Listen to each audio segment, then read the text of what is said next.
si je suis sociologue, si je fais des sciences sociales, c'est que je crois justement aux sciences sociales et à la possibilité qui est mise en avant beaucoup en anthropologie, et je suis également anthropologue, de comprendre l'expérience des autres.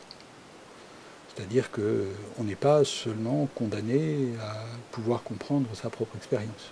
Sinon, les sciences sociales n'ont pas de raison d'être. Donc c'est un peu un pari fondateur des sciences sociales, c'est que l'expérience sociale, certes, on ne peut pas annuler sa propre position dans l'espace social, mais en même temps, on peut, par certains outils intellectuels, et humains bien sûr aussi, mais on peut quand même comprendre. Comprendre, ça ne veut pas dire qu'on soit dans la même position, ça ne veut pas dire qu'on puisse abolir qui on est, son expérience sociale. Je crois qu'on n'est pas condamné à ne comprendre que sa propre expérience. Donc, même sans passer par la question d'une expérience qui transformerait pour quelques jours ou quelques temps ce qu'on est, je crois qu'on peut donc comprendre certaines choses, et qu'en particulier l'expérience des effets de la discrimination sur l'identité, sur qui on est, je crois qu'on doit souvent, pour peu qu'on le souhaite, être capable de reconstituer à partir d'une part de ce qu'on voit, mais aussi de sa propre expérience sur d'autres choses. Donc je crois que la question, c'est quand même en partie de savoir si on veut voir. Donc il ne s'agit pas seulement de savoir si on peut comprendre, mais si on veut. Et il me semble que c'est en ce sens-là que ces questions ne sont pas, pour revenir à notre point de départ, ne sont pas seulement des questions intellectuelles, ce sont des questions de volonté, donc de volonté politique. Il ne s'agit pas simplement de savoir si on peut comprendre, mais si on a une volonté de comprendre pour changer les choses. Ça ne veut pas dire, bien sûr, encore une fois, je pense qu'il serait absurde de prétendre qu'on peut se dispenser de s'intéresser à l'expérience des gens parce qu'au fond, on serait capable, au fond de soi-même, de reconstituer tout seul.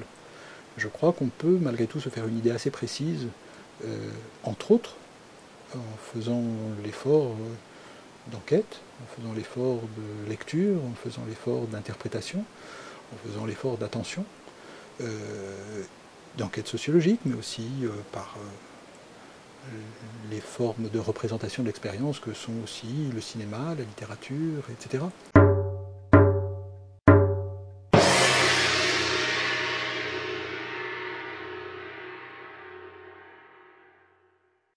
En gros, nous vivons dans une société qui a voulu ne pas voir qu'elle traitait différemment les gens.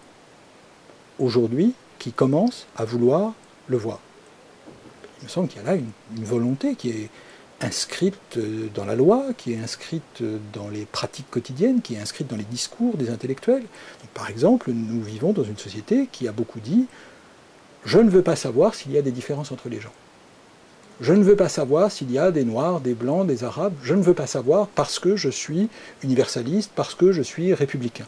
Ça, c'est une volonté politique. C'est ça qui est peut-être en train de changer, parce qu'on se dit qu'au fond, on a beaucoup dit « je ne veux pas voir », mais que le résultat n'est certainement pas la disparition des différences de traitement, mais au contraire, l'aggravation. C'est-à-dire qu'on n'a pas voulu voir les races, et en fait, on n'a pas vu la discrimination raciale.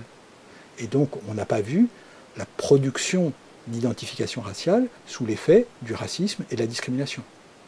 Donc on commence, me semble-t-il, à se rendre compte, et c'est bien pour ça qu'il y a des travaux de chercheurs, mais qu'il y a aussi des associations comme la vôtre, qu'il y a aussi des discours publics, il y a tout un ensemble d'éléments qui montrent que le discours universaliste, comme on dit en anglais, colorblind, il correspondait aussi à une volonté de ne pas voir.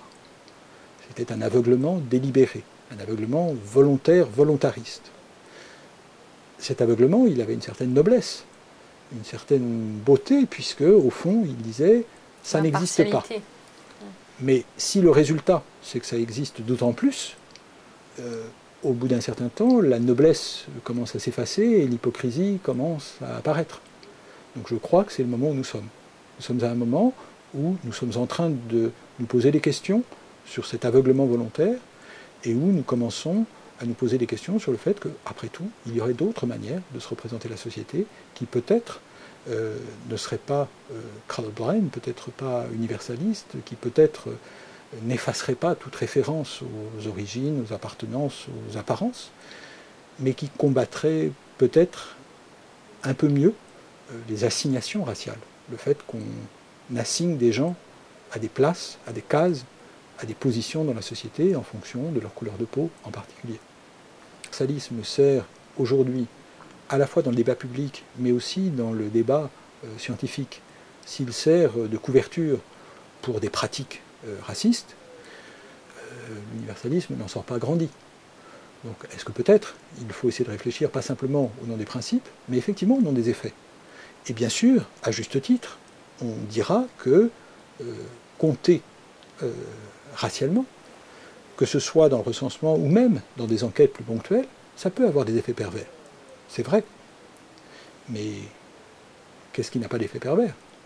Est-ce qu'on peut considérer que notre universalisme aveugle aux différences raciales a été sans effet pervers? Je crois pour ma part qu'il a eu des effets pervers.